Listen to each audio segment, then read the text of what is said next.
Okay, you can call this one GDP served Italian style. Italy is changing how it calculates its gross domestic product, a measurement of the overall economy, to include the black market. Everything from prostitution to arms trafficking to illegal drug sales. Economists predict the illegal sales will add 1.3% to GDP this year. Hey, it's one way to boost your growth, right?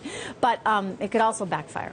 And after all the criticism Italy received for former Prime Minister Silvio Berlusconi's indiscretions and fraud conviction, this won't help the country's image. By including the black market, for which there are no concrete ways to measure and accurately determine value, the Italian government is going to be able to calculate its GDP numbers in a way that is bound to open it to criticism and at least annoy its northern neighbors. Simultaneously, investors will learn to dismiss or to discount, at the very least, Italy's statistics, since they won't be regarded as real.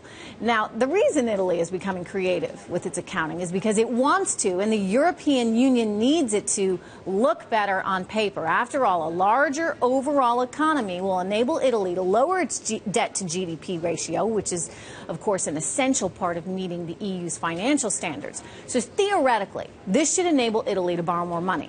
You can think of it like this. If a family's annual income goes up, it would qualify for a bigger mortgage. Though if income went up because the family robbed a bank, the family's creditworthiness wouldn't exactly be enhanced. Now, while Italy's move may be considered unorthodox, even shady, it's definitely not illegal. In fact, the EU encourages this creative accounting in order to give countries like Italy a lifeline. New EU rules require member states to include the value of all income-producing activity in GDP calculations, and illegal activity is often an income-producing activity.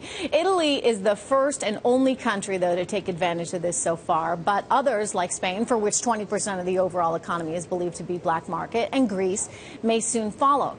The beauty of the black market, at least if you're the borrower, is that its value can be interpreted however you want. So in the U.S., for example, the illegal marijuana business is estimated to be worth between $10 billion and $100 billion. That is a pretty big spread, and it all has to do with how an economist actually measures those numbers. So if you're an economist in Italy who needs to make your economy look better, you'll want to go with those liberal calculations. But the truth is, no one really knows. Bottom line here, the real danger in padding GDP with black market activity is that it will cement the distinction between the more austere outlook of Northern Europe with the so-called La Dolce Vita lifestyle of the southern neighbors. You can read more in my USA Today op-ed column out today.